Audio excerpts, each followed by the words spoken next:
So, ladies and gentlemen, welcome back to Eazy Conversations. Thanks a lot to everyone who listened to the last episode featuring the homie Matt and I. Hope you enjoyed listening to us list off our top 10 TV shows of 2024. So, now for episode 150 of Eazy Conversations. I'm extremely excited, of course, to be back in the studio virtually with the homie Matt. So, what's up to the people? What's going on, everybody? Hope you're having a great day right now. I am super excited for today's episode. Might be my favorite episode of the year. We've prepped all year for it. I think it's going to be another great one, just like the last two. Eric, why don't you let the listeners what we're going to be doing, and how excited are you right now? Very excited. So as you can see, this is a big episode for a multitude of reasons. I'm going to get into all of them at this point. So finally, we're finishing off our trilogy of top 10s for 2024. And as mentioned mere minutes ago, not even, this is 150. So I just want to take a quick moment before we get into the episode to just, pat ourselves on the back, Matt. I'm super proud of episode 150 that we made it to this point. I remember it was a big deal when we got to 50, and then the build up to 100, and now we've kind of just breezed through and we're already halfway to 200. Like you've said in the past, not that many podcasts make it this far. I just want to highlight all the hard work that you and I have both done to keep this going. Definitely wouldn't be here without you, Matt. If this was just me doing this, I think this would have died a long time ago. We're going on year 8 right now of the podcast being out. So I also want to just shout out everyone who still listens, tunes in on YouTube. I really appreciate it. I love doing this, and I really like hearing from you all when you say like that you liked an episode or had thoughts on things that we've said, that you checked out a recommendation that we did, and all that. Like I really appreciate it. So thank you so much, everyone who supports the pod. It goes noticed for sure. So I just wanted to start off with that. But yeah, and obviously top 10 movies of the year. One of the episodes I've been looking forward to the most in a long time, especially for 2024, which at the start of the year I thought was a very weak year for movies, but now I can say this was the hardest top 10 for me to make. I have so many other movies that could have slid in from like 10 to 7 even. Top 5 was locked. It's been locked for a little bit, but otherwise there's a lot of movement that could have happened, but I think I put together a very strong list. Very excited to share it. Matt, how about you? What was the list making process like? Well, first of all, 150. That's crazy. When you said that out loud, like 8 years of the podcast and episode 150, it really sunk in. How consistent, like staying consistent is the hardest part. And Eric, you're like super hard working. You're always motivating me. Like I'm always excited to do the pod. We always keep her going. Like it's something I look forward to do. A couple episodes every month, 26 episodes a year. It's pretty crazy. Thank you for creating Eazy Conversations, because we've talked a lot in the last since the podcast, even more so, and it's just been enjoyable, right? And we get episodes like tonight is part of the reason why I love it so much. For me, it was super hard making my list. I could have done a top 20 actually, and maybe I'll rattle off honorable mentions at the end, or maybe I'll have them on your list and I'll shout them out. But super strong finish to this year. I've watched myself, Eric. I watched 77 movies.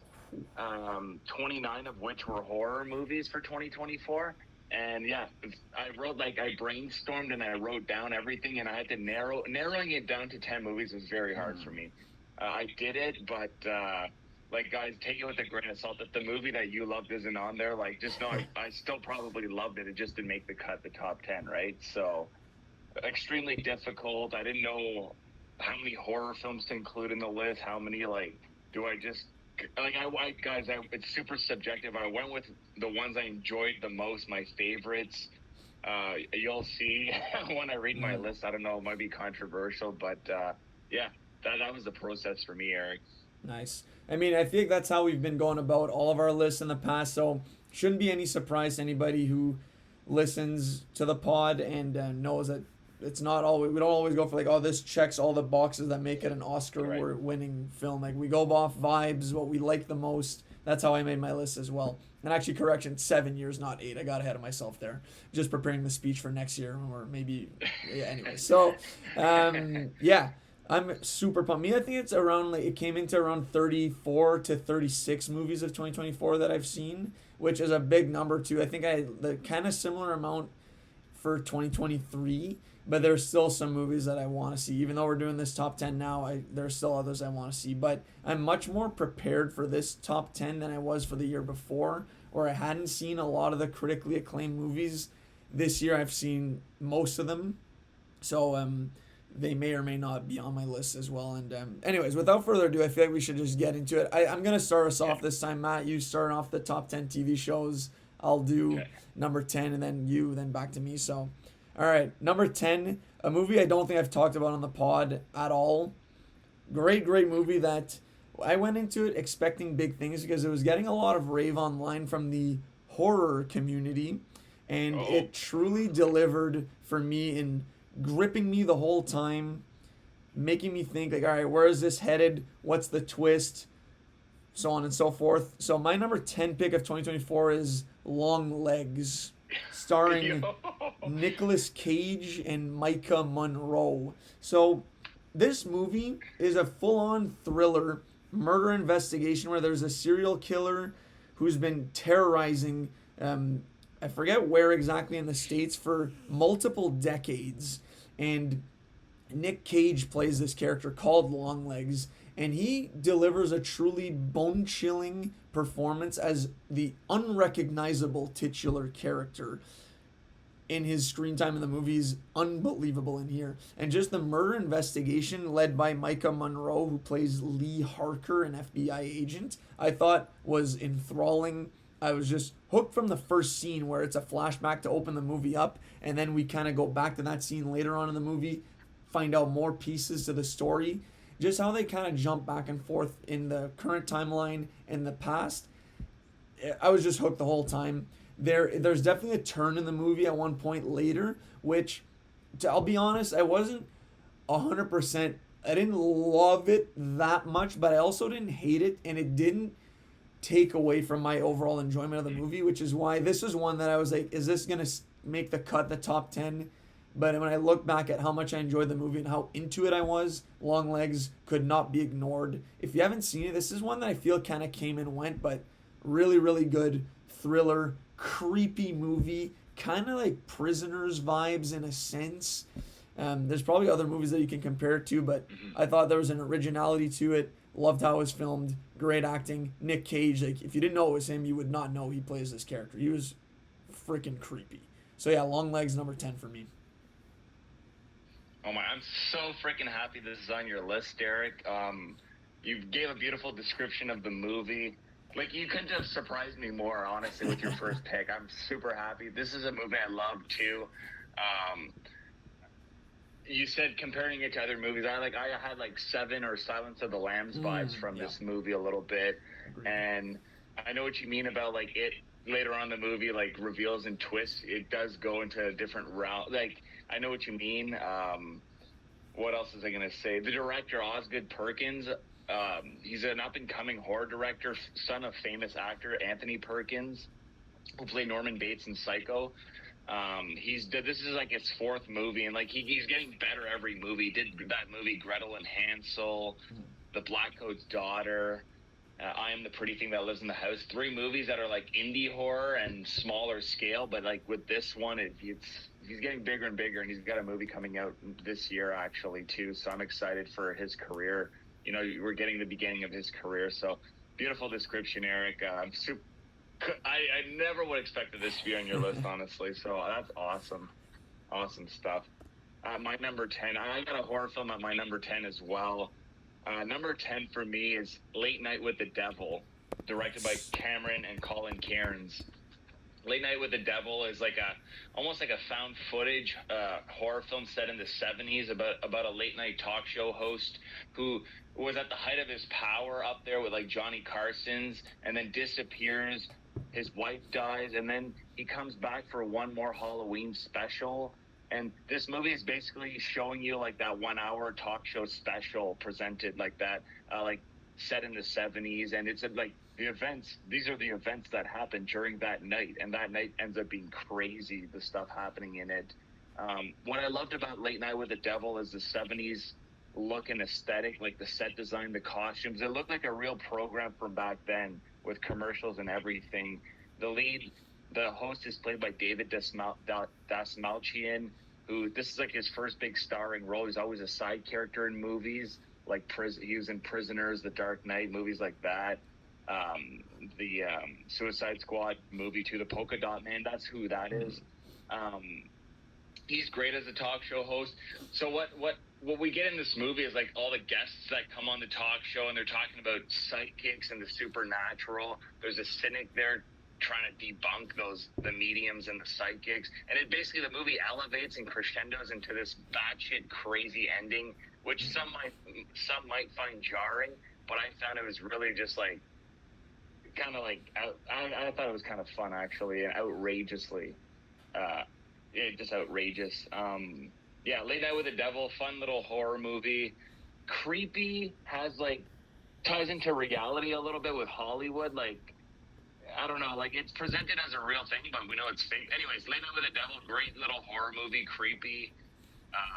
Yeah, that's my number 10. Nice. I had a feeling this would be on your list. I didn't know how high, because I remember at the mid-year mark, this was, I think, your number 2 at that time, and you brought it up before, so I'm glad to see it still stood the test of time. Unfortunately, I haven't gotten to see this. I looked for it. It isn't anywhere on streaming, so I might have had to resort to some questionable methods to watch this, but hopefully it makes its way on one of these platforms and I can get to watch it, because it's been one that you've been harping on all year. So glad to see it on the top 10, and nice somewhat like pretty short horror movie too, so I tend to gravitate towards those more. So good stuff, Matt. Love to see that. Number 9 for me will be another one that was a late release in the year. Big surprise for me in terms of I had no intention of going to see this coming into the year. Was highly hyped heading to 2024 and got a lot of rave, and was one that just couldn't really be ignored, and I'm very glad to say that I went to see it in theaters, and would be Wicked. Really, really dug this movie, honestly. I'm not a musical guy at all. There are some here and there that I've enjoyed. I ended up watching The Wizard of Oz prior to going to see Wicked. Really enjoyed that too. But Wicked was a cinematic experience where it's particularly the last scene of the movie. If you watch that scene in IMAX, I can only imagine that the speakers might make it seem like wind is blowing in your face, because that's how loud it was in standard definition. Really impressive singing. I found the scale of the sets were unbelievable. Great design. In terms of the look of Oz, it just looked phenomenal. Cynthia Erivo, fantastic in the lead role as Elphaba. And, you know, it's for me, not knowing the story of Wicked and just having seen The Wizard of Oz, you see the witch as a completely one-dimensional villainous character.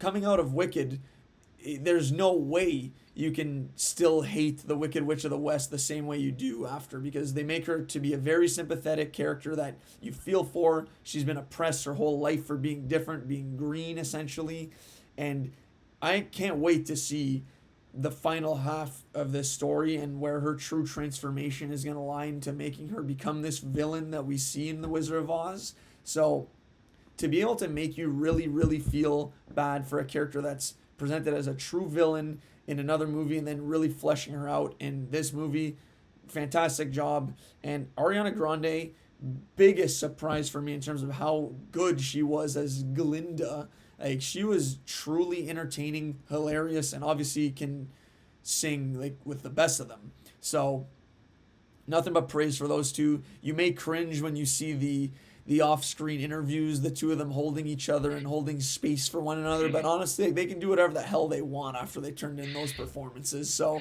good for them. Happy to see that they're getting a lot of praise online, and it's well deserved. So if you haven't seen Wicked, I would recommend going to see it in theaters if you can, but it's one I'm looking forward to rewatching at home before going to see Part 2, which is now one of my more anticipated movies of this year. That's good pick, Eric. I have not seen Wicked, but I hear it's getting a lot of praise, and you've praised it already. Like, we've talked about it already. it's one of the two movies where I wish I'd gone. Like, there's two movies that I wish I'd gone to the theater before recording this pod. It just didn't happen with my busy schedule and my new work schedule.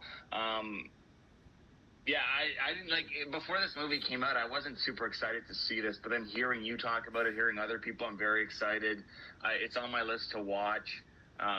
The running time doesn't scare me. I know a lot of people are mentioning that it's like 2 hours 40 minutes, whatever. It's music. It's an epic, right? An epic musical. Yeah, I don't know. I can't say too much. I know nothing about the story of Wicked. I'm gonna go in so blind into this movie. I know there's a play and it's an older story, but I'm so blind to this movie. I can't wait to see it. You have a great description there. You're hyping it up for me, but in a good way. You know, I'm excited to watch it. My number nine is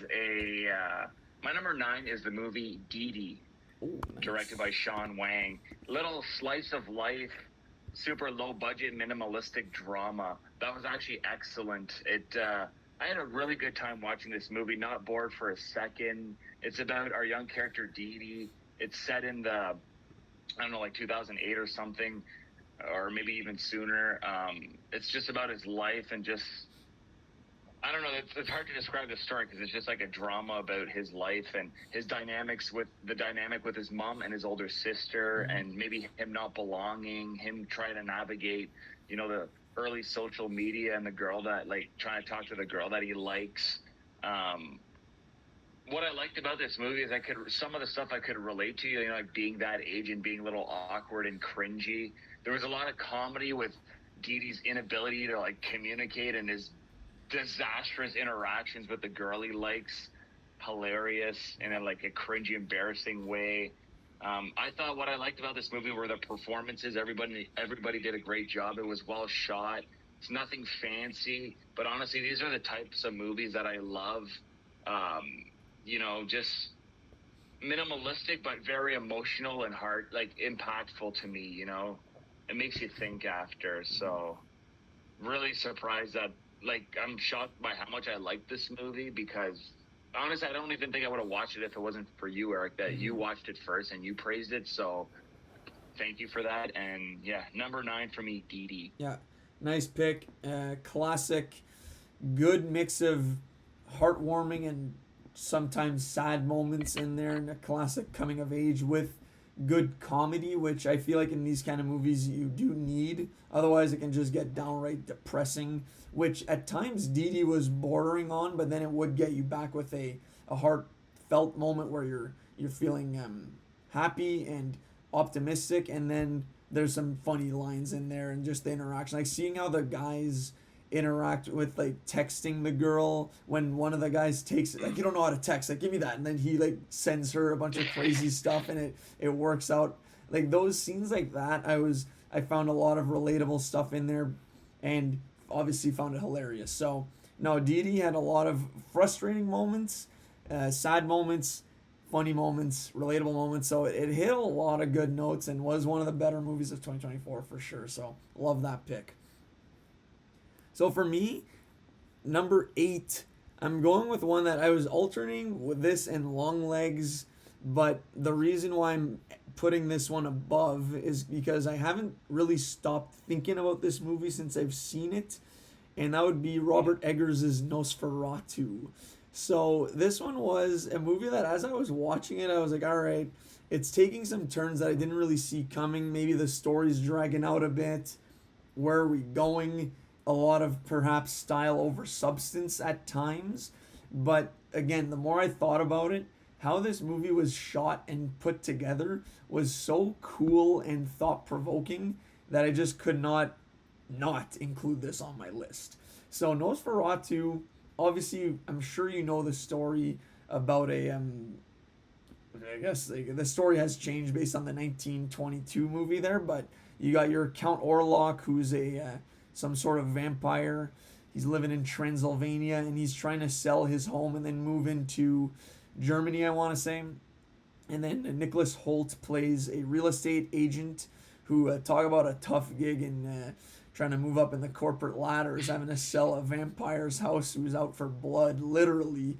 And he's married to Lily Rose Depp in the movie, who has some sort of connection with Count Orlok, played by Bill Skarsgård. Again, similarly to Longlegs, Nick Cage's Longlegs, you wouldn't know it was Bill Skarsgård in this role unless you knew it was him, which most of us did. But anyways, so there's a kind of a love triangle there in a sense. Good supporting cast as well from Willem Dafoe, batshit crazy performance, but I loved him every time he was on screen. A lot of aura, I would say, from Willem. Aaron Taylor Johnson was really good as well. But yeah, it was kind of just the hunt to take down Count Orlok, and the journey I found was really interesting. Didn't know where it was going. A lot of creepy, scary moments in this one as well. It's definitely a horror movie that has a lot of sexual stuff in there as well, I will say. So just it's a thinker, and that's why I'm putting it at 8. And honestly, I could see this being one that I like more on rewatch. And there are rumors of an extended edition out there, 3-hour cut, that I really, really want to get my hands on and see. That's the thing, I want more of this movie. So that's a sign that it's a powerful movie. If at 2 hours and 20 minutes you feel like you want more, I feel like that's a good sign. So Nosferatu, number 8 for me. Oh, awesome to hear that this is on your list, Derek. I love Nosferatu too, so much in fact that it is actually my number 8. Let's go. As well. Like, that's crazy that we both had it at 8. You hit a lot of good points there, Eric. Style over substance. Like, the reason why it's my number 8 is it's like the Ripley of movies for this year in terms of it's the most beautiful looking movie, but story-wise, it's not doing anything extraordinary. Like, it's just in terms of remake, it didn't really add anything. It's just Eggers doing a fresh coat of paint on the original story, making it look beautiful, but not adding anything more than that. But I love this movie anyways. I'm harkening back to the shots of like the shadow play in the movie with like the hand across the city and opening the doorknob, all shadows. The carriage scene that when the carriage picks up Nicholas Hoult to bring him to the castle. Excellent. Nosferatu is just a Dracula story, a ripoff of Dracula, because it couldn't get the rights to the novel in 1922, so they made their own version. And Eggers is a great visual, stylistic director, and he's very passionate about the story, and he did a great job. Lily Rose Depp to me was a big surprise. I hadn't really seen her in a big role. Thought she was great. I'm thinking back to the scenes where she's like contorting her body, and like the scene where she's like kind of in a trance and drooling a little bit and like shaking. Like, she did a great job, like a good physical performance is what I'm trying to say. Skarsgård too was creepy. You know, even with his mustache, I thought that added even more creepiness, and the voice he did. Great job. You know, when Nicholas Hoult is in the castle at the beginning and that whole interaction with Orlok was mesmerizing. Seeing it at the theater with like the speakers and this, like everything was heightened even more so seeing it at the theater. So, yeah, I don't know what else to say. It's a great movie. I'm super glad it's both our number 8s, really. Like, what are the odds? Yeah, Robert Eggers, can't wait to see what else the man wants to do. All his movies have been 10 out of 10, like visually and the way they're shot. And yeah, so I'm excited for this man's career. Yeah, no, well said. You highlighted a lot of good stuff too that I liked. Like the shadow play was awesome. The carriage scene when he's going up to the castle in Transylvania, and you just see like the depth of like how far it is in the mountains with the moon above. It just looked so cool. So no, I feel like number 8 is the perfect spot for it because of what you said. The story isn't the most spectacular one, but it's everything around it is just such a cool world. I feel like that it creates that you can't help but you have to give it some sort of respect, right? So, no, I love to see that, and I'm excited to see what Lily Rose Depp does going forward, right? Like, she's clearly showed that she can be a lead actress in a big movie with a big cast. So, I'm excited to see what's coming next as well. So, number 7 for me is one that also, in a sense, was a thinker, not your traditional storytelling for what the content and subject matter is, what you would expect. So mine would be Alex Garland's Civil War, which this is a movie that takes place during as described in the title, a civil war in the States where we don't really get much details as to what spawned this civil war, who the two sides are. That's not even really what's important in this movie. We're just following these journalists as they move through America, trying to get to the White House. I believe, now it's been a little while since I've seen this movie there, I'm hazy on the details, but they're trying to get an interview with the president, who one of the sides is actively trying to kill the president. So just seeing their journey travel to Washington, be stopped by different sides of the different factions of the war, and documenting the war as they're moving along, I thought was super cool, very thrilling, surprisingly, where there still is a decent amount of action. I was told going into it that it wasn't really an action movie. All the action scenes, I was super, super into them, and was just a big fan of the dynamic of our group of journalists. So Kirsten Dunst she's kind of like the veteran, kind of a superstar, maybe a Sidney Crosby-esque of the war journalism game. Then there's a younger journalist, up and coming, maybe a McDavid, played by Kaylee Spaney, who's also an up and coming actress. She's kind of learning from Kirsten Dunst, and just love to see those two characters kind of mentor-mentee relationship, and then what that leads to further down the line in the movie. And then there's a few other actors in there as well who are just part of this group. And yeah, like I said, the dynamics, I thought there was some good humor in there. Legendary, what's his face, Jesse Plemons' performance in there. Guy's just a regular old scene stealer whenever he pops up in a movie. So yeah, Civil War, another big surprise for me. Based on the trailers, I wasn't that interested in it, but this delivered, and really, really enjoyed it. Yeah, number 7. Great pick, Eric. I thought it was a great movie too. What I loved is that we're just thrown into this movie with no backstory, like you said. I love that. The acting was phenomenal. I thought the last act of the movie was powerful and great too. What happens to our characters. Kaylee Spaney, what a year. She was in Alien, Romulus, and Civil War. Both enjoyable movies. Yeah, I love this movie too, Eric. Good description. Cool commentary in the movie. Like, this isn't something that's happening right now, obviously, but like it's a little too close to home with the realism of it, right? Like, right. And the journalist and how they're right there with the soldiers, like right on the front line. Like that's freaking crazy, and it's cool how he portrayed all that. So, anyways, good pick, Civil War, number 7. Sure. Very, very solid. My number 7. This might be my most obscure pick. I haven't really talked about this movie, I don't think. But anyways, my number 7 is the thriller, maybe a horror movie, I don't know, thriller called Strange Darling. Let me give a description of the movie, Strange Darling. It's nothing is what it seems when a twisted one-night stand spirals into a serial killer's vicious murder spree. This movie stars Willa Fitzgerald and Kyle Gallner. It's like there's maybe 4 characters in the whole movie. It's very like indie, low budget. But it's a cat and mouse movie, basically. Really thrilling and keeps you guessing. The reason why this movie's on my list and is elevated a little higher for me is this movie is told in chapters, but non-chronologically. So we're thrown into like right in the middle of the movie, then presented the movie in different segments, a la Pulp Fiction. This movie is very Tarantino-esque in its narrative. It's a gimmick we've seen before, but it works for this movie.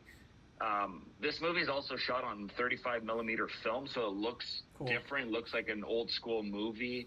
I love that about this movie. I didn't love how at the beginning of the movie they literally say this movie was shot in 35 millimeter. I found that a little pretentious by the director. Like, buddy, you don't have to announce it. But I thought the movie was super engaging and thrilling. It's very bloody and like vicious at times. And as the chapters are like unraveling, as the running time's going in the movie, you're like, oh wait, I was wrong about this. Oh, there's actually this twist and turn, because it's not told all in chronological order. So that was a really cool gimmick and engaging story. It's a super simple story, but it's elevated by the fact that we don't get like a beginning, middle, and end. It's told like all twisted, and because they present it that way, there's a lot of twists and turns. Basically, the girl in the movie, Willa Fitzgerald, she was in season 1 of Reacher, as well as she was in follow the House of Usher from last year. Like, she's an up and coming actress. She was really good. She plays the cop in Reacher season 1, Roscoe, like Roscoe. that befriends her. Yeah, she was great in this movie, Strange Darling. Really good movie. Maybe not for everybody, but I loved it, Eric, and I had to include it on my list. So that's my number 7, Strange Darling. Okay, cool. Yeah, I didn't see this coming at all. I mean, I feel like I've seen this be viewed by a decent amount of people on Letterboxd there. So nice, man. I'll have to check this one out. But it sounds interesting. But yeah, no, I haven't checked it out. Cool, cool. Approaching the top 5, just on the cusp here. This is my latest viewing experience and a big riser in the rankings last minute. So you may know based on that hint, but mine will be a complete unknown, number 6 for me. So the Bob Dylan biopic, which I really enjoyed, honestly. I think Timothée Chalamet crushed it as Bob, and I was really impressed with the music in the movie, which is what really made this stick with me.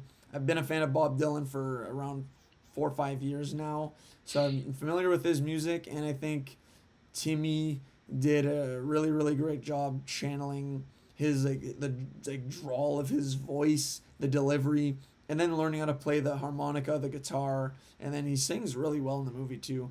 And learning about different musical figures as well, like Joan Baez, who I also want to highlight in this movie, is played by Monica Barbero, who plays Phoenix in the movie Top Gun Maverick. She was phenomenal and can really sing really well. So I'm looking forward to seeing what she appears in down the road as well.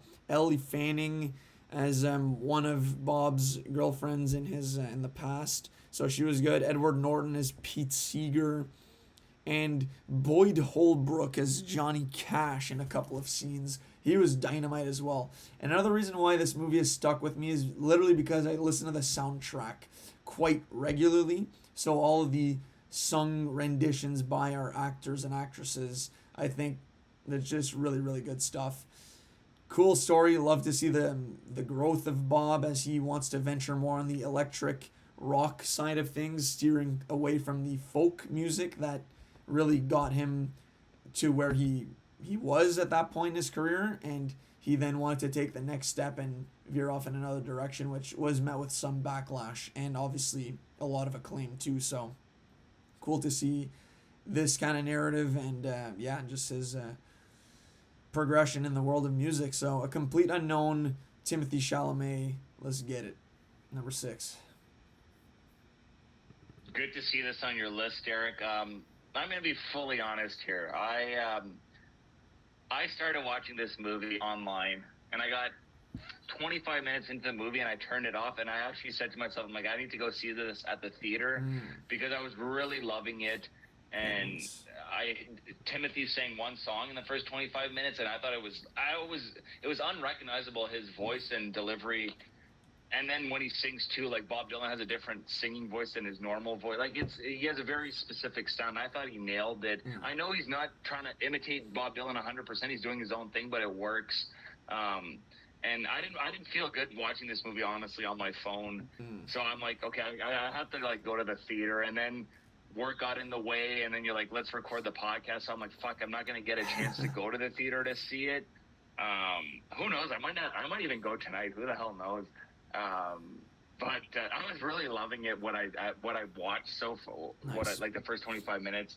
Timothée Chalamet, huge year for him again. The guy's like a freaking already a great actor, and he's super young, right? Imagine like 40 more years of his performances. Super excited for this man. I think he's a great guy too in real life. Like I think he's just a genuinely good person, and I'm a big fan of his. Glad it's on your list, Eric. I do gotta watch it. That and Wicked. Those are the 2 movies I was referring to. Those are like my 2 biggest regrets.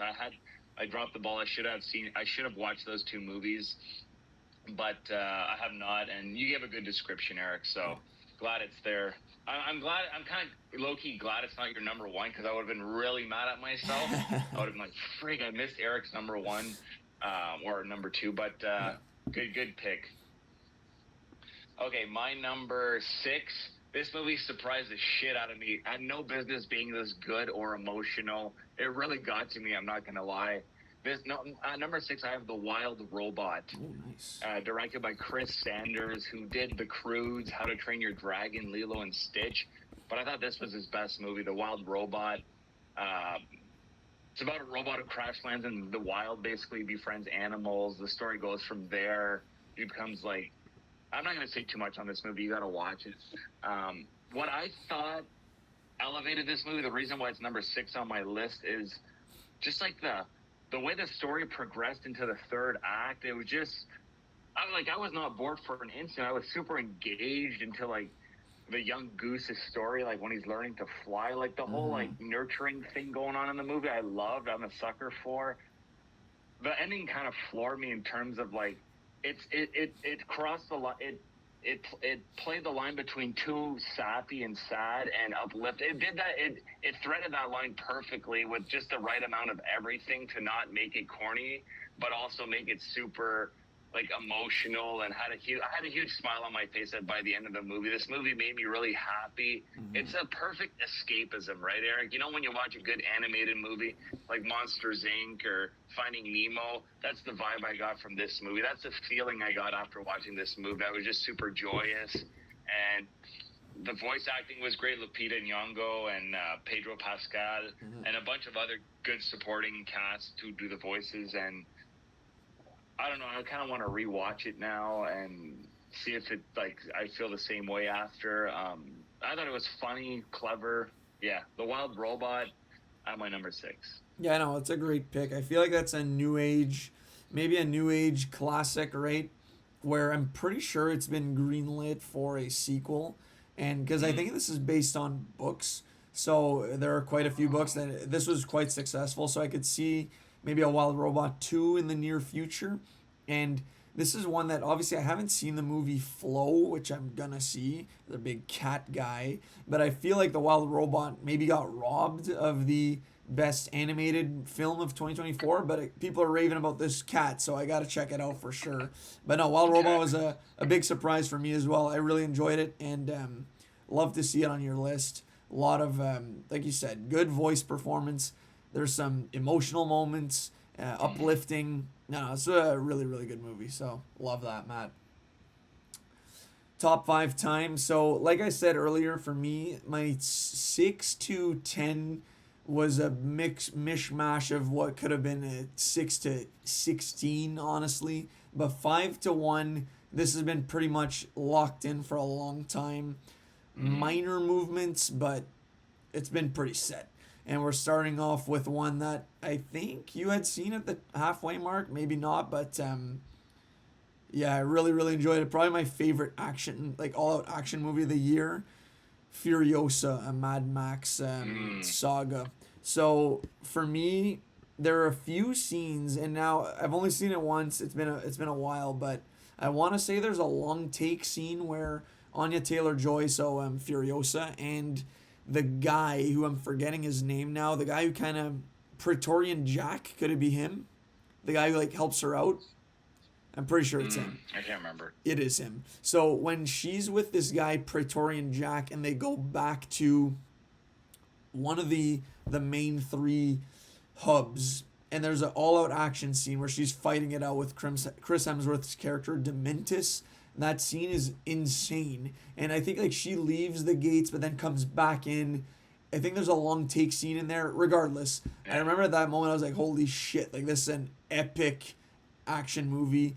Chris Hemsworth asked her earlier in the movie, do you have it in you? Do you have it in you to make it epic? And she definitely did. I think there's quite a few scenes like that where I was just hooked on the edge of my seat. Obviously, the whole time you know Anya Taylor-Joy, I mean, spoiler alert, she's fine. She's going to be in Mad Max: A Fury Road as Charlize Theron playing her. But Anya Taylor-Joy was phenomenal in the main role. Really, really embodying the vibe of Charlize's Furiosa, obviously as a younger version of herself, but so badass. And like I said, the Praetorian Jack character, I was a big fan of their dynamic together. And then Chris Hemsworth, my God, one of his best performances, arguably his best maybe, as Dementus, just truly lives up to the name, an absolute demented sociopath as a villain. But it was great to see him really diverge from the lovable Thor character that we've now seen over, 8 movies. So this was fantastic for him. Hopefully this leads to maybe not like exact replica roles, but kind of try some different creative avenues for Chris Hemsworth. But Anya is the star in this movie. The revenge story trope, I mean, it did not sour on me in this movie. I was dialed in the whole time. One that I can't wait to rewatch. Visually, it was aesthetically pleasing as well, and just a really, really badass action movie. So Furiosa, a Mad Max saga, is number 5 for me. Fantastic pick, Eric. Probably my favorite action movie of 2024. It was great. Anya Taylor-Joy, I've been a fan of her since she starred in Robert Eggers' first movie, The Witch, from 2016 or 2015. She's great in that movie, and her career, she's progressed nothing like upward trajectory for Anya Taylor-Joy. She's great in it. What can I say? I looked at the movie. George Miller, he's done every Mad Max movie, and like he's nailed. Like that's what he should keep doing more movies in that set in that world, because it's so cool, you know, with like the different, like you said, the 3 different main areas in the wasteland. Super cool. This is like an action epic, you know. It's not a short movie, but it's never boring, always engaging. Chris Hemsworth, a revelation as the bad guy Dementus. Charismatic, you know, a lot of charisma, but evil when he needs to be, and funny and charismatic when he has to be too. And like the Morton Joe, like his little kingdom, that was cool. Going back to that after Fury Road, a really good pick, Eric. Yeah. The best action movie of 2024, like I said. So yeah, good pick. Top 5 for me. Yeah, this, like I said, super hard list to do. I could, my number 11 to 20 could be in my top 10. Like, I think there's a lot of solid movies this year. Number 5 is like my Shogun pick, basically. Number 5 for me is Dune Part 2 by Denis Villeneuve. Honestly, the reason why it's 5 is I only did watch it the one time. I did not rewatch Dune Part 2. Another regret of mine. Nothing wrong with this movie though. 10 out of 10 on like checks every box in terms of the setting, the characters, the costumes, the visual, the director of photography, the cinematography, the music. The music is amazing. As I'm sure like you'll talk, like you can say more. You probably listened to the soundtrack probably, and you've seen the movie 3 times at least, right, Eric? Yeah. Great story. Again, maybe it's number 5 because I haven't seen it more than once. But like I said, it's like the Shogun of like from the last episode, where it might be the most like well-made movie of 2024. Like objectively, if I had to make an objective list, like there's nothing wrong with this movie. It's fantastic. So I'll stay on Dune Part 2 right now, and yeah, it's my number 5. Yeah, I mean, that's a great spot for it. It's like me last year, right, with Oppenheimer. I think it was my number 5. It may have been looked upon as blasphemy in that spot by certain people, but there's no judgment here at all. Honestly, I didn't think it was going to be your number 1 pick, so I'm not surprised. Not that I'm saying it needs to be anyway. I'm just making the Oppenheimer comparison here. So no, great pick, Matt. And I do think a rewatch would be beneficial. And like with the first Dune movie as well, right? I feel like that's another movie that gets better with multiple viewings. So no, for sure. Great pick and great soundtrack for sure. Warm Ride, Harkonnen Arena. Lord knows those were in rotation heavy last year for the kid.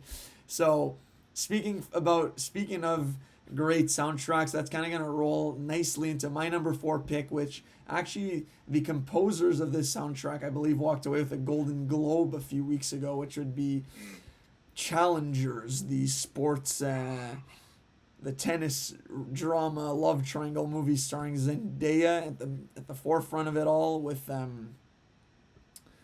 couple of actors there, Josh O'Connor, and I forget the other guy's name, but 1 second here. But yeah, Challengers, I absolutely loved this movie. It was a bit on the longer side, but I like for me, it's still, I feel like it went by pretty quick. I just wanted to find out more about these three characters, two young tennis studs, I guess, back in the day. They were both up and coming tennis stars who both fall in love with Zendaya's character. Speaking of tennis prodigy, she's her character's name is Tasha, I want to say. She's like the next Serena, and they both vie for her.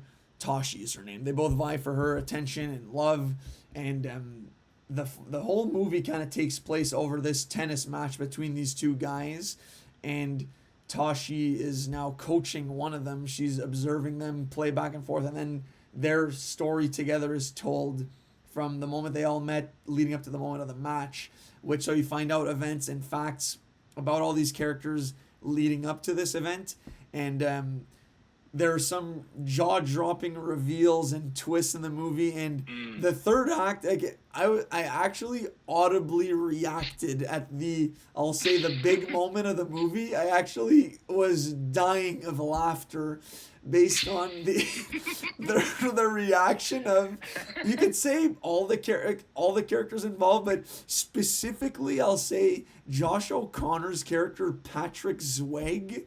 That was my dog, and I was loving how that all played out. I was dying, and it just with the music, like I said, the music in this movie was a big part of it, and it elevated all the scenes for tension, for adrenaline, and the way some of the scenes were shot too. I feel like this is also a very artistic movie where there are long, dragged out slow motion scenes with the music just pumping, and it may have driven some people crazy watching this, like, all right, let's move this along. But for me, I was like, no, let's maybe even slow this down even. Like, I was just all about it. And for sure the best tennis movie I've ever seen. I haven't seen that many of them, but this has got to be up there for anybody who's seen a tennis movie. Like, I haven't really seen any King Richard stands out there, so I feel like Challengers is the one to beat at this point. And great performances all around, minimalistic cast, everyone crushed it. Yeah, number 4 pick, great movie. Phenomenal choice, Eric. Admittedly, spoiler alert, like this did not make my list. It's like my number 11. Almost squeaked in as 10, but I removed it. Maybe recency bias, honestly. I only watched it last May. Like, I watched it in May, so it's pretty far away. But I love this movie too, Eric. It made my top 5 mid-year, I believe. Yeah. The director, Luca Guadagnino, love this director. He did Call Me by Your Name with Timothy Chalamet, favorite movie of that year. He did Bones and All with Timothy Chalamet's in it too. Great movie. Suspiria. Did a couple other dramas that I loved. He made a movie he may have made another movie this year with Daniel Craig, Queer. Anyways, he's a great director. This movie was great too. I love how it's told. Like, you're not getting all the information right away, and they flashback. Love that. Liked all the 3 characters were great. You know, the tennis setting. There's like, you can count the number of good tennis movies on your one hand. Yeah. I believe, and this might be the best one. Soundtrack too. That kept you engaged in the movie. Like fast-paced soundtrack, like with this, it's very stylistic. So, anyways, you gave a beautiful description, Eric. It's a great movie. Definitely a movie I'm gonna rewatch. Maybe I'll look back on it and like, oh, why the hell wasn't it on my list? But it's not on my list today. But it's a great movie, and I'm glad it's on your list so high. My number 4. My number 4 has already been mentioned by you, Eric. My number 4 is Longlegs, directed by Osgood Perkins. Wow. I was very high on Longlegs. I didn't want to, when I talked about it at first, I didn't want to like say everything, but nice. It's the atmosphere in this movie that really got me, and Micah Monroe's performance. I'm a big fan of hers. She's in a lot of horror movies. She likes doing genre pictures. She's great in it. I like the bleak aesthetic of the movie, the lack of color. As they go further in the investigation, the past gets revealed. I loved all that at the end, by the way. Like, the direction it goes is maybe jarring, but I loved all of it. Yeah, like the stuff coming from her past, I loved all that, Eric. Nicolas Cage, creepy as hell. Like that first shot was sucked me right into the movie, and I was in from that shot. And when they go back to it and you find out what happens, it's great. Yeah, Nicolas Cage sometimes at times could be like comical. Like you're like, okay, this doesn't belong in this movie. It's really over the top, but to me it worked. Yeah, I love Longlegs. This is my type of movie, a movie like Longlegs. This is the movies I try to seek out and watch. It's a perfect blend of like thriller with horror elements, engaging. Yeah, it's not super fast paced and super edited quickly. It takes its time, but I love movies like that.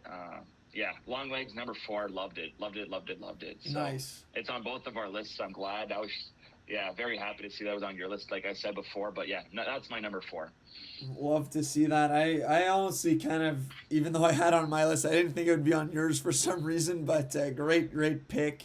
Yeah, Micah Monroe, she was so good. Like, I found she looked a lot like Florence Pugh watching the movie. I was like, is this like a stunt double of hers or something? But she was like carving out a niche for herself as well in these horror movies, and would love to see her in more stuff down the line for sure. So I didn't find Nicolas Cage was too much, to be honest. I feel like there weren't many Cage-isms in this. I didn't find him funny at all. If anything, I just found him disturbing and extremely scary. So I think this was like a great maybe rebrand for Nick Cage, who maybe at times kind of gets dismissed for being too over the top and goofy, So I think this was a phenomenal performance for him. Number 3 for me is also a repeat. I alluded that I was a fan and maybe didn't get into how much I was, but The Wild Robots is my number 3 as well. Amazing movie. I don't know if I've said it on the pod, but I was tearing up watching the movie. And I remember when I went to see it, I went alone, and I was just like crying a bit, and like I look over to my left, and there's these like 2 like 8-year-old kids. They're just like laughing at what's happening on the screen. They're not laughing at me there, but for them it's like, like wait till you get older, maybe you'll get it more. But I was just like, it just got me. I was like very emotional watching the movie, and it's just funny how like for kids they get affected completely differently. Just watching like this bird just trying to fly, and I was like. Anyways, but no, Wild Robot, amazing movie. I remember I was getting fired up when Rosem, the robot, is just like rallying the island, and getting people to work, the animals to work together and fighting for themselves. There's a lot of good themes in the movie, and I didn't find any of it to be cheesy or too sappy. Pedro as the fox, super good, pretty funny as well. No, loved everything about it. Don't have that much really to say about it, but like I said, favorite animated movie of the year for sure. Flow up next, but Wild Robot, amazing, and great soundtrack as well for this. So I recommended it so much to everybody there. I'm sure they're sick of hearing me talk about Wild Robot, so I'm just gonna cut it off there. But you should go check it out if you haven't seen it. Love that pick, Eric. I'll fully admit to no shame, I definitely shed a tear during this movie. It's animated movies get me the most for some reason, and this one's no exception. Definitely very like sad, but in a good way.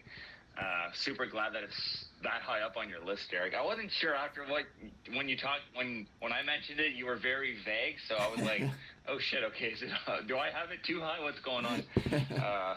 Okay, top 3.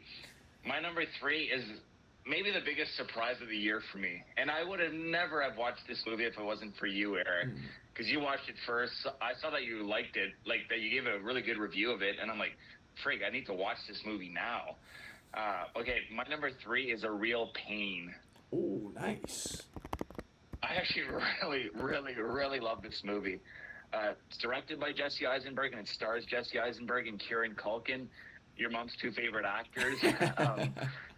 This movie here, I love movies like this. Basically, dramas that are funny, nothing spectacular, nothing groundbreaking, just like, this is the movie we're watching, and for 90 minutes or however long it is, I was totally engrossed in the movie and loved the dialogue.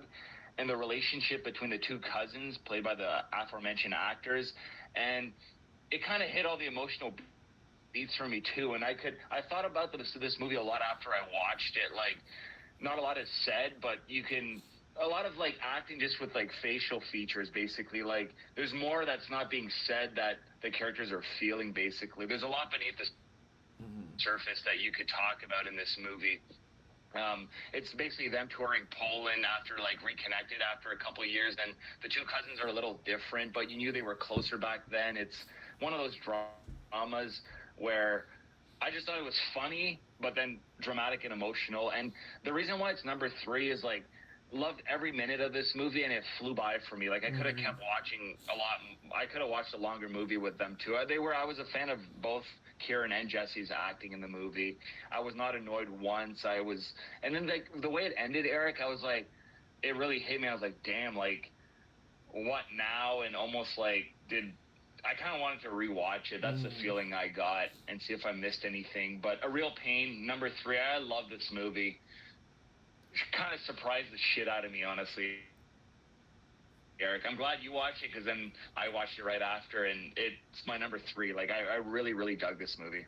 Great pick. I'm surprised for sure, but I love to see it this high up on your list. This is one that I'm sure you have an idea of what my 1 and 2 are, Matt, so it's not a surprise to say that it's not up there for me, but like it was that or Long Legs for me at number 10. So I love this movie so much too, where like there's a lot of relatable stuff in there. I found amazing performances. I thought there's a lot of funny moments, and then a lot of like, oh my god, this is so sad, and just like seeing people who on the outside, for example, Kieran Culkin, or both their characters honestly present an image of themselves. You think like, oh my god, this guy's like the nicest guy, like he can connect to anybody, he's super funny, comfortable in any setting, but really he's the most disturbed character of them all in Kieran Culkin.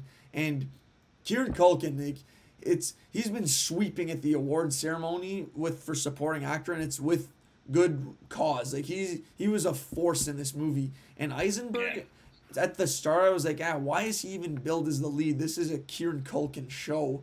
But as the movie goes on, you find out more about himself, who on the surface as well is extremely successful in kind of every metric in life, but has his own major issues and is envious of a character like Kieran Culkin, who you could see like this guy's a train wreck, you know what I mean? But there's still that dynamic, I thought, between the two characters, super interesting.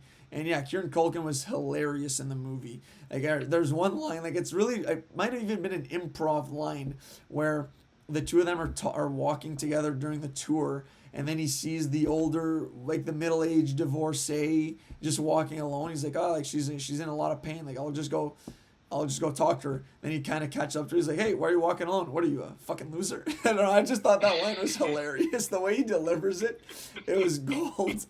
And the dynamic between all the characters on the walking tour was fantastic. Like, the tour guide was killing me too. Like, all the suits.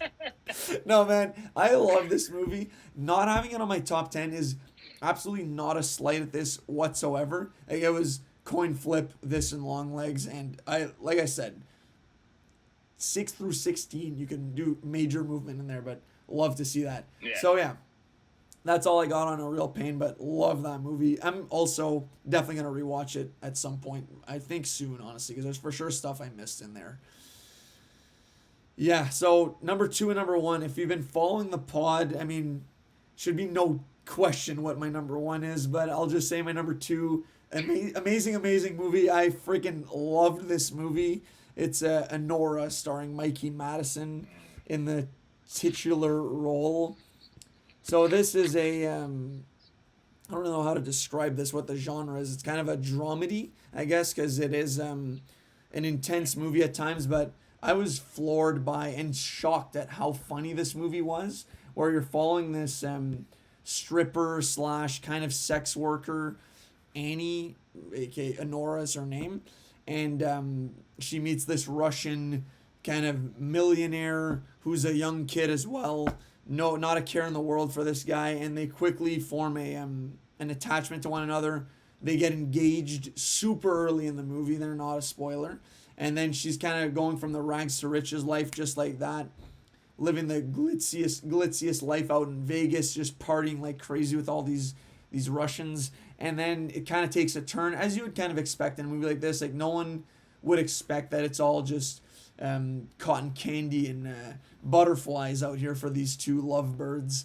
But it's when it takes the turn in the movie that I was surprised at where it went, and just how funny this movie was. Like, I was alone in the theater when I went to see this, or maybe like 12 other people in there, and I was laughing my ass off watching this movie in the specific scenes, just the supporting cast, all a bunch of random actors who I didn't know a thing about, and their dynamics. And like, I don't want to reveal what happens in the movie really, but it's not really what you'd expect. And the relationships that are formed between the characters, I thought was super interesting, and a lot of powerful moments, and the progression of Honora by being now exposed to a new class of society, and her world is completely changed, right, by having this kind of access to a millionaire kid who hasn't had to work for a day in his life. She's exposed to how things are on the other side, where she's busting her ass literally in these clubs, and it's a really, really interesting movie. And like I said, the turn was cool. There's like a lot of anxiety maybe inducing scenes. So I definitely wouldn't recommend this movie to anybody where you may be annoyed at stuff that happens, and like it's fast paced. It's kind of like if you've seen the movie Uncut Gems. I'd say there's a comparison to be made in that movie that is definitely not for everybody. But I was just eating it up the whole time, and I feel like the comedy aspect was a big part of that. And the acting, like Mikey Madison robbed at the Golden Globes in my opinion, but I hope she gets the Oscar for Best Actress. She friggin' deserves it in my opinion. So yeah, Nora number 2 for me. Excellent pick, Eric. I knew it'd be on your list. I just didn't know where. If you would have told me that today we'd have 2 movies at the exact same spot, I'd be like, you're crazy. But yeah, my number 2 is Honora as well, honestly. Cool. Freaking love this movie. Sean Baker is becoming one of my favorite directors. Between like Tangerine, The Florida Project. I haven't seen his other movies yet, but I will. This week, Honora's been announced to be released by the Criterion Collection later this year. Like, it's already being praised in like that circle, like film intellectual circles. And okay, well, you said when a movie takes that turn and becomes like something entirely unpredictable. Like, I couldn't even fathom it going this direction, but the hecticness, the frantic pace, I loved all that. That was like my favorite part of the movie. It's super unpredictable and funny. Funny is the right word, because it's like, it's so absurd. The situation that happens is so absurd that you can just laugh at it. We feel like Igor in this movie. We're just like along for the ride, being dragged from place to place, and we're just like, what the hell is going on right now? Loved all that. Mikey Madison, she's like, your eyes are glued to her when she's on the screen, because she's so like, she is that character. Like, I'm gonna forever see her as this character. She embodied it perfectly. Super brave performance. Like, it's a performance that's like super unapologetic, right? Like, she's up on screen playing a dancer, and it's like not a lot of actresses I think would do a role like that. Just in terms of like the explicitness and like the emotional, like you're bearing everything up on the screen, and when she's yelling, when she's doing this or that, like it's really, really good. I especially like the character of like the Vanya's family's handler, who's trying to like remedy the situation. He like dips out on that baptism or something, and he's like, I gotta go fix this mess. Love that character. He's cracked me up so much. Yeah, like when the movie starts, you have no idea where it's going. You have a bit of an idea, but like the turn it takes, like you mentioned, you never in a million years was I expecting this in this movie, but it works. Mm-hmm. This movie has the same feel as his previous movie, Tangerine. So like, this director excels at doing movies like this. Yeah, I don't know what else to say. I think I agree with you, Eric. She should be. Hopefully, she wins the Oscar. That'd be cool. Yeah, I don't know what else to say. Nora was great. It's my number 2. Loved it. Yeah, I don't know. I'm not gonna say anything more. I loved Nora. Great stuff. Love to see that, Matt. I'm looking forward to rewatching it too, to see if I have the same feeling after seeing it the one time. Where obviously I had high expectations going into it, just didn't really know, like, I knew nothing about the plot, right? I just knew, like, people are saying, like, oh, she's fantastic in this role. And like you now, I'm excited to see what she does next. I want to say she's in the next Knives Out movie. Maybe I'm completely making that up. But I also now see her as Honora. So it'll be weird or interesting to see what she does without this New Jerseyan accent and kind of annoying way of talking, to be honest. Like, I definitely got used to it as the movie went on, but at first I was like, I don't know about this accent here. But she was like very bold and advocates for herself, and was a strong character that I really enjoyed following along. And yeah, just seeing her with all those, like, the Garnicks, the Tauroses, like all those characters, and obviously Igor. So no, there was so much good stuff in there. Amazing movie. Love to see it in your number 2 spot. Honestly, I had a feeling it was either 2 or 1. Now I have a guess for your number 1. I'm sure you have a guess for mine. You definitely know what my number 1 is. So it's Dune 2 for me. Don't really know what I need to say about it. Like, it's been talked about quite a bit on the pod. It's my favorite movie of the year. Seen it 3 times. It takes the next step for the Dune franchise. I think it's a powerful sci-fi movie that's really amazing that it was made the way that it was by Denis Villeneuve. Glad I got to see it in IMAX. I think it's still in theaters. They're re-releasing it, like, periodically at Canada anyway. So if you want to go see it in theaters again, I don't think it's a money not well spent. So yeah, I mean, I'm very excited for Dune Messiah now, which I think is due out in a few years. So hopefully Denis can close this trilogy out, and then yeah, I mean, we'll see what the future of the Dunes franchise holds after that. But I'm really only excited for Denis Villeneuve Dune products at this time. And yeah, Dune 2, number 1. Nothing else needs to be said. I fully expected this, and I'm glad. Like, I love that result there. Championed this movie all year. It, like, came out super early, right? Mm-hmm. But, like, doesn't matter. The best movie is the best. Your favorite movie is your favorite movie, right? Yeah. And it's a sequel that improves. Like, it's a part 2 that improves on part 1, and that doesn't happen often. But he outdid himself with this one. Imagine if part 3 is even better than part 2. That'd be like an even more epic movie. Great acting. We're not gonna keep blowing Dune Part 2 all night, but, like, it's phenomenal. One last thing I was gonna say. Oh yeah. Hey, so my number 1. So what do you think my number 1 is? So I just want to quickly, actually, because I barely said anything about Dune 2. I just have one more thing to say that I feel like a critique someone could have about it is that not enough action in it.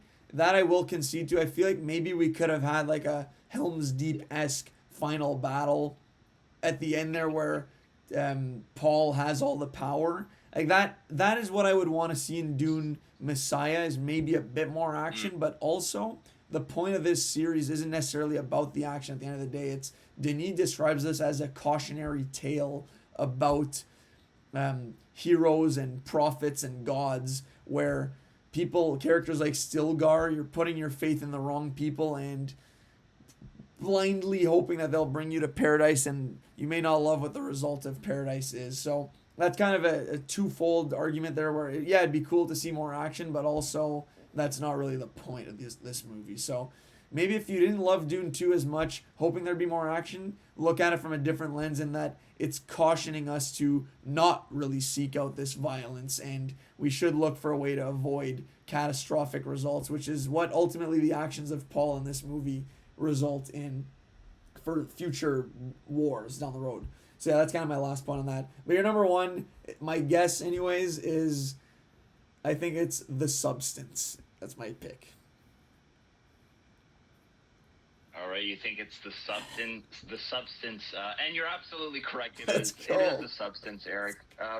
Super controversial pick. This movie is mildly, like, it's a disturbing movie in my opinion, in all the right way though, and let me explain why. So The Substance, director is a French director, Coralie Farget.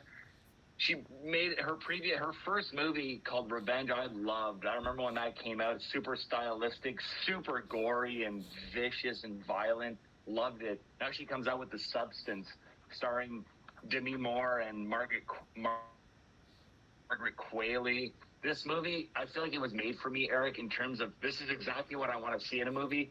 Very like visually graphic, gore slash grotesque stuff, but also superbly shot and well made. I had vibes of like David Lynch, rest in peace, and like Stanley Kubrick-esque cinematography and shots with a more like B movie horror story at its core and cautionary tale, and a lot of like body horror stuff a la David Cronenberg and other like lesser known horror directors. Like she blended those two genres perfectly, like super artsy, well made movie with like B horror movie level gore and stuff, and super well done special effects.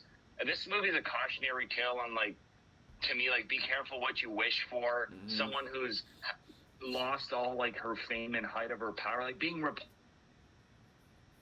by a big thing, basically. You know, every dog, every person will eventually not be in their prime anymore and will be replaced by the new best thing. But Demi Moore doesn't want to accept that, and she's trying this new thing to be relevant again. You know, like probably like a bunch of celebrities do now in Hollywood. This movie is not like it doesn't beat you over the head with its like metaphor and comparisons or allegory to Hollywood, but I like the way they did it, basically in such an outrageous way that like, to me, I like that. That was like very engaging and like I liked watching all that unfold. Never bored by this movie. Liked following the journey along. I knew where it was headed. Like it was very predictable in the sense that like the character is given rules to follow, but you know she's gonna break them.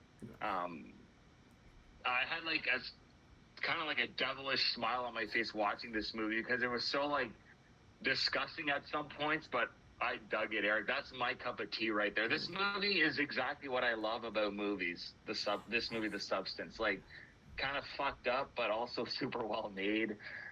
The two ladies did a great job, Demi Moore and Margaret Qualley. One in the 90s, the 80s, 90s, and kind of dropped off, kind of like her character. And then Margaret Qualley, the next big thing right now. She made like 3 movies this year, 3 or 4. She's going to be huge, right? And interestingly enough, Mikey Madison and Margaret Qualley were both in Once Upon a Time in Hollywood, you know, like 3 or 4 or 5 years ago, and now they're like huge actresses. So that's kind of cool. Tarantino saw the potential. What else can I say about The Substance? The way it ends and like where it goes, very, very disturbing, and just the shots of, I don't want to say too much about this movie, like reveal the story, but like the shots of like the procedure shown in the movie, like how that goes about, so mental, and like who thought of this stuff, but I don't care. I love it. Like I said, it's body horror at its finest. Curious to know your thoughts on the movie, Eric. I know you probably weren't as big of, I don't think anyone's a big fan of this movie as I am. Like I really, really loved it. It's my number one because I had the most enjoyable time. This is the movie I enjoyed the most out of any movie this year. Flew by for me. Now I'm curious, Eric, what are your thoughts on The Substance? I can't wait to hear them. Yeah, so me, obviously, as you know, like I'm not as into the horror genre, and the horror movies that I do gravitate towards more aren't really on the body horror, like on that side, right? So for me, that's where like there's definitely some like I was disgusted by some of the stuff in there. Like obviously, it's a movie I can watch, it's no problem, but it doesn't give me the same like enjoyment, or I don't find it as entertaining in a sense. That being said, the last like 30 minutes of the movie I was super into. Like I thought there's some hilarious stuff in there, disgusting stuff, but it was entertaining overall. But at the same time, I also was like, all right, I want this to end now. Like this is dragging on a bit too much because this is disgusting. But I was laughing my ass off at some of the stuff at the end there without saying exactly what happens, but my God. No, there's definitely some stuff that I thought was like, all right, like cringing a bit at how nasty this stuff is. But I did enjoy the themes in the movie and the narrative they were pushing along. And like you broke it down beautifully. Like the careful what you wish for. There's always another side to this beauty that you're seeking has downside as well, right? And me, it was like, again, Didi-like decision making at times. I was like, just stop what we're doing. Like, what are we doing here? Like, when we got Yeah. to, anyways, so I felt bad for Demi more for sure. And, yeah, but there's a lot of fun, like I said, funny moments.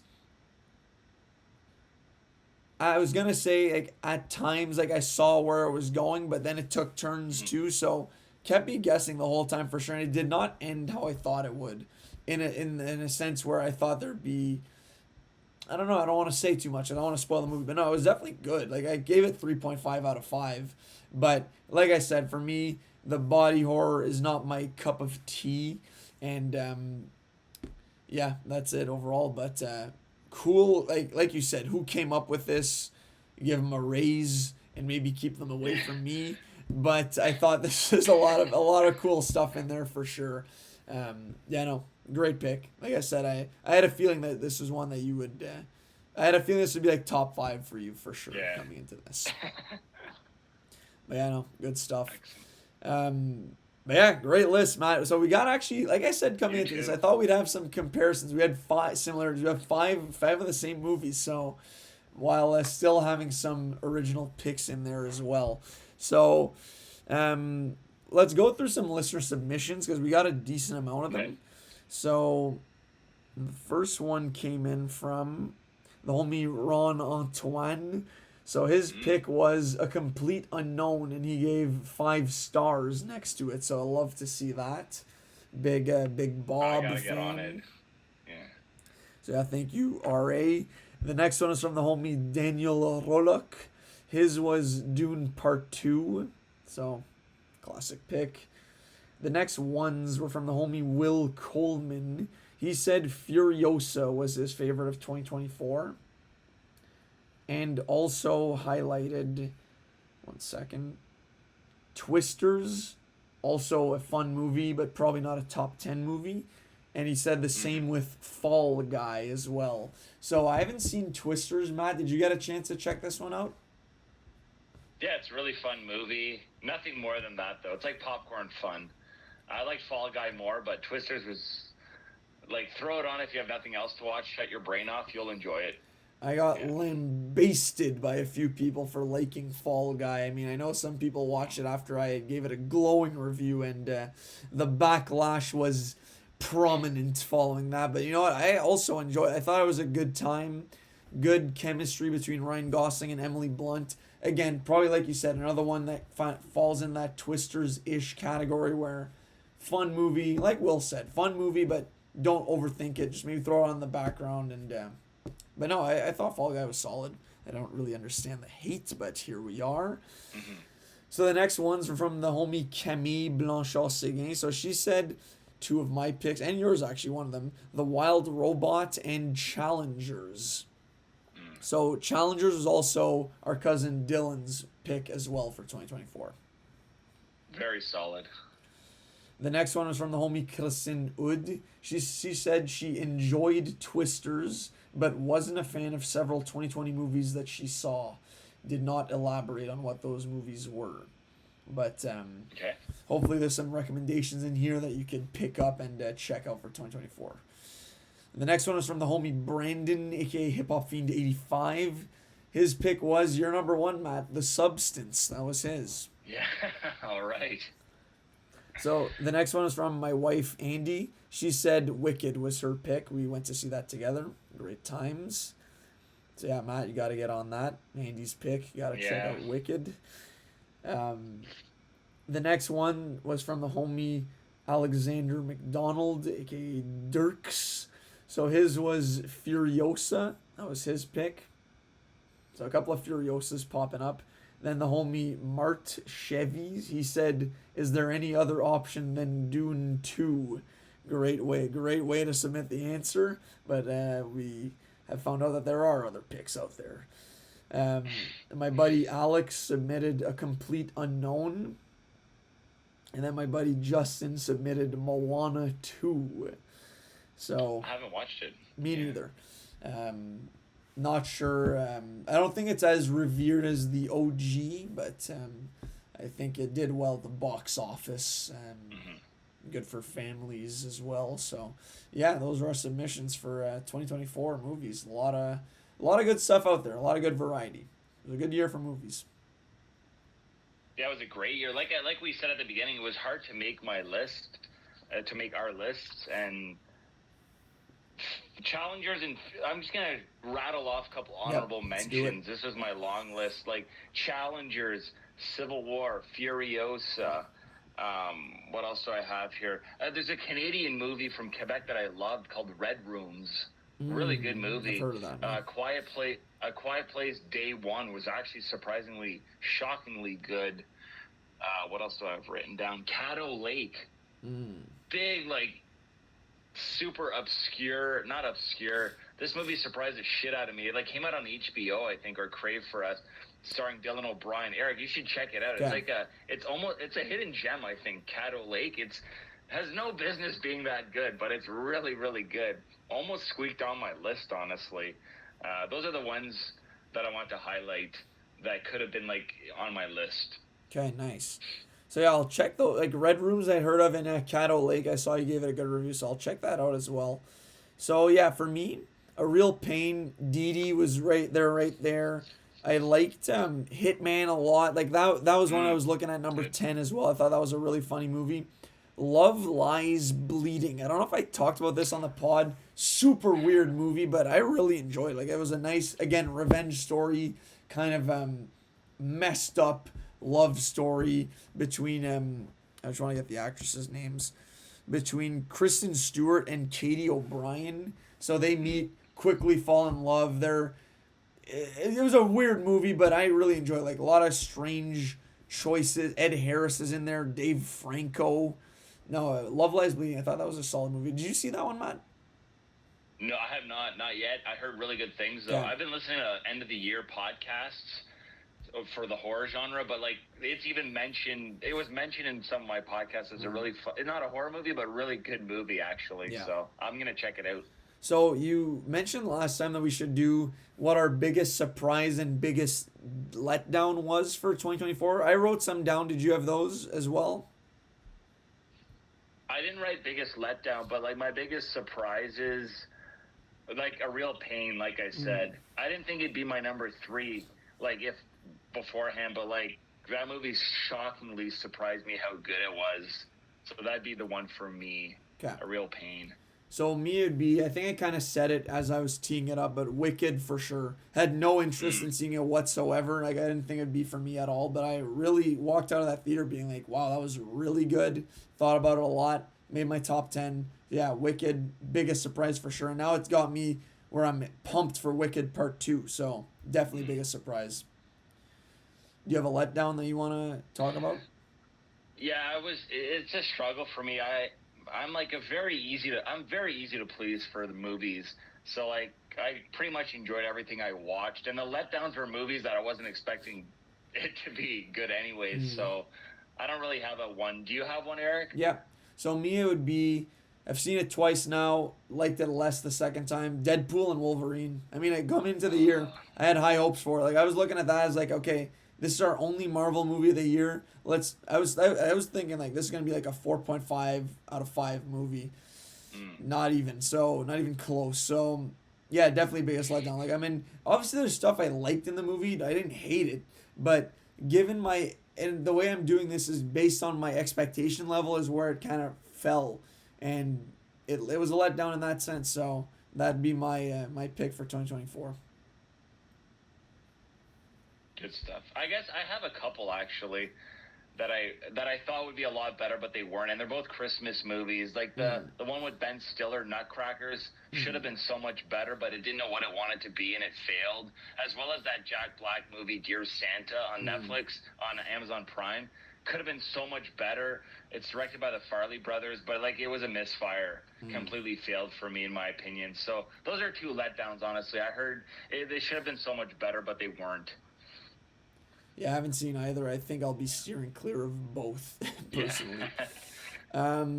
So we can quickly recap our list. So I got Longlegs, Wicked, Nosferatu, Civil War, A Complete Unknown, Furiosa, Challengers, Wild Robot, Anora, Dune Part 2. And at my number 10, I have Late Night with the Devil, Dee Dee, Nosferatu, Strange Darling, The Wild Robot. Number 5, Dune Part 2. Then Long Legs, A Real Pain, Honora, and The Substance at number 1. Let's go. Great list. Honestly, I love to see, like I said, some overlap, some literal overlap, 2 times, same slot. And then some different picks. So definitely movies I want to check out now for sure. Like Strange Darling, Late Night with the Devil. Those are the only ones I haven't seen, so I got to get on that for sure. Anything that you're looking forward to for this year, 2025? Anything you got circled on the calendar? Excited for? Yeah, I do have I wrote 5 movies down, different genres. So Nice. a couple mostly horror movies I wrote down. I wrote down Mission Impossible: Dead Reckoning Part 2 for like the big action blockbuster. Can't wait for that. But some of the horror movies I'm looking forward to: The Monkey, which is an Osgood Perkins movie. He's directing 2 movies in 2 years, which is rare for him. But that looks interesting. After Long Legs, I'm super excited to watch it. Guillermo del Toro, a Frankenstein movie. I'm really excited for that. Could be epic. And also 28 Years Later, which is a sequel to the movie 28 Days Later from 2002. This is a Danny Boyle movie. He's a great director. Going back to the horror genre, I love it. The trailer looks scary and creepy as hell. Like, it looks intense. As well as this might sound crazy that I'm looking forward to this, but Saw number 11 is coming out this year. The 11th Saw movie. Who would have thought? There's no way this franchise should have 11 movies, but it does, and I'm going to watch them all. I'll watch Saw 22 if I have to, in 10 years. But Saw 11 I'm looking forward to. So those are 5 movies that I'm excited for. Okay, good list. So me, I got a couple as well. Marty Supreme, which is starring Timothy Chalamet in the titular role. It's, I think, like a fictional story about a ping pong star. So what I'm liking a lot about Timothy is that he's very selective with his filmography, doing 1 to 2 movies at most a year, and really fully committing to it. It's directed by Josh Safdie, who That's right. directed Uncut Gems and Good Time. 2 movies, definitely the latter, that I really enjoyed. So that's a movie that I can't wait to see. Avatar, Fire and Ash. That's one that built. Anytime an Avatar movie comes out, it's a must watch in theaters, of course. So there's that. There's the Fantastic Four movie I'm looking forward to. I mentioned Wicked Part 2. I also want to see Warfare, so the next Alex Garland movie, so who directed Civil War. I'm excited for that. I think those are kind of. What about Brave New World? I mean, I'm gonna go see it. It's not like I'm not super excited for it, but I'm definitely gonna go see it sooner than later. With Marvel movies, I don't like to wait around too much. I want to see them as soon as I can in theaters. So yeah, I mean, I'm gonna see it, but it's probably the one I'm the least excited for out of the Marvel movies. It's Fantastic Four, Thunderbolts, which I think I'm calling it now is gonna be the surprise Marvel movie of the year, and then Brave New World. I mean, hopefully that's a surprise too, because I am going into it with pretty low expectations, to be honest. So we'll see. It won't be my biggest letdown because I'm not expecting a masterpiece. So there's those movies. I mean, I think that's a good little list. Paddington in Peru, I want to see that. Yeah, so. And again, there'll be random movies that come up out of nowhere that we never saw. Oh, that's the other one. Knives Out, the third Knives Out movie, Dead Men Tell No Tales. Excited for that movie. Yeah, same here.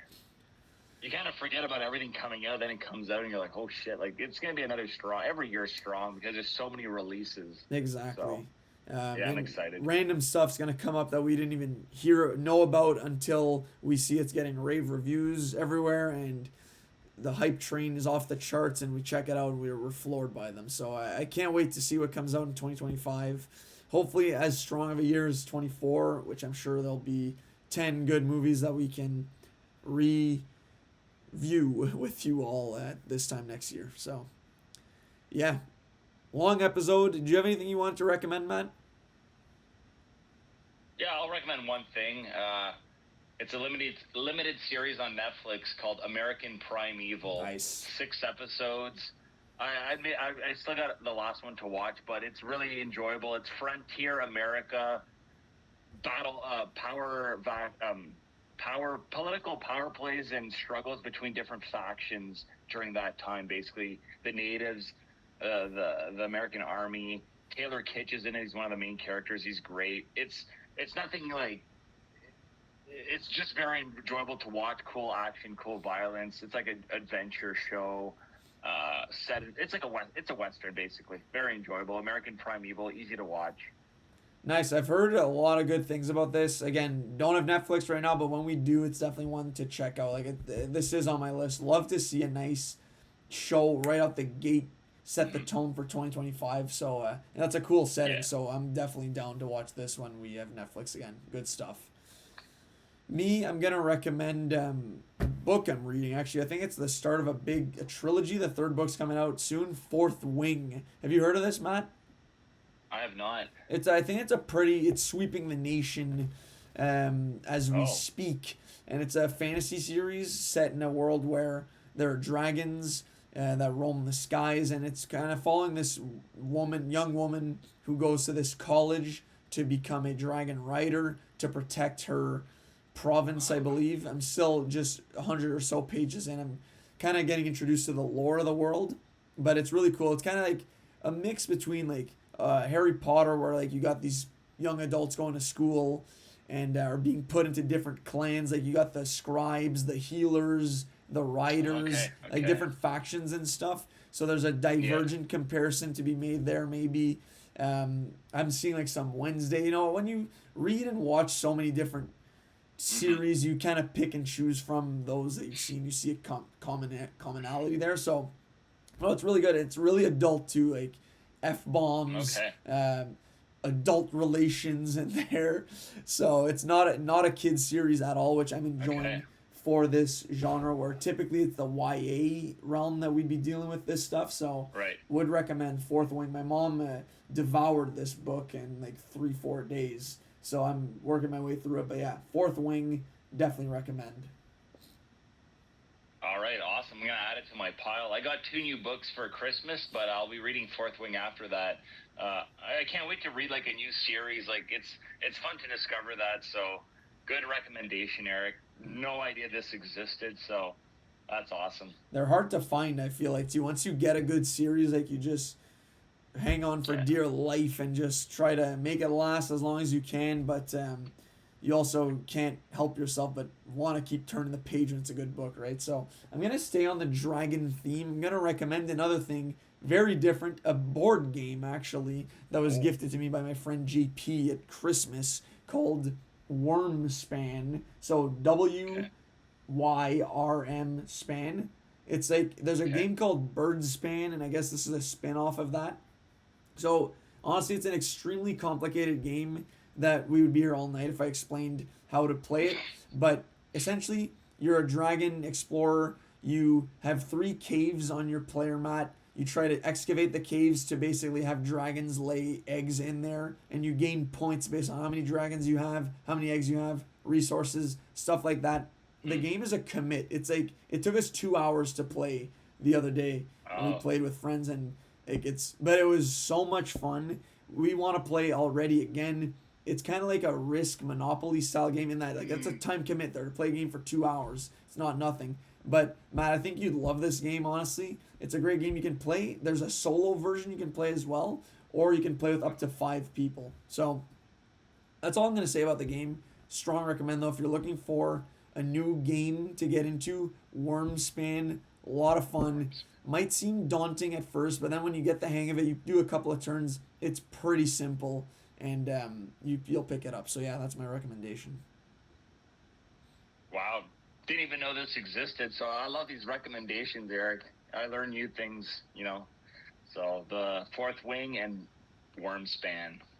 So I'll hit you up with another one random as well, which is when you go to get shawarma at wherever you go, Shawarma Palace, Shawarma King, Shawarma Prince, and shout out Andy, this is her thing that I've now started to do. If you get a trio special, you're not in the mood for a platter, instead of asking for a fattoush or just potatoes, ask for a nice bed of rice and potatoes on top, and then the garlic sauce as well. It's like you kind of get like a little plate as your side. It's phenomenal because I feel like when you get just potatoes, it's an overwhelming amount of potatoes, an abundance of taters. With the rice, you kind of get a bit of both. You scoop the rice with the potato and then the garlic sauce. Phenomenal. I had that last night at Shawarma Palace. Unreal stuff. So next time you're there, mix that in there. And the fattoush, respectfully, is not that good at Shawarma Palace. Yeah, so rice, potatoes, garlic. Check it out. I love Shawarma Palace, and if you don't like the salad, Eric, you're a salad guy, then it must not be very good. So, awesome. Yeah. That would be all Yeah, at this time. Yeah, that's all for me too. All right. Yeah, that wraps it up for the top 10s, and now we got to come up with original topics for our pods, so it's back to the drawing board. But a lot of fun, Matt. Great time going over the list. And again, 150, thank you to everybody for sticking around and for the support. Really appreciate it. So yeah, Matt, any final notes for the listeners? Thank you, everybody, for listening, and I hope you enjoyed the episode. Eric, I had a blast recording with you. I loved your top 10 list. Great list. Hopefully everybody liked our list too. I thank everybody who submitted an answer for their favorite movie. And to everyone who listens to this podcast, thank you so much. It means a lot, and there's going to be a lot more to come too. So keep on listening, and I hope you're having a great winter season right now. Thank you. Well said, Matt. So yeah, thanks a lot, everybody, for listening. Stay tuned for episodes dropping every 2 Mondays. Can you enjoy the weather? Get out on the canal if you can. And yeah, peace.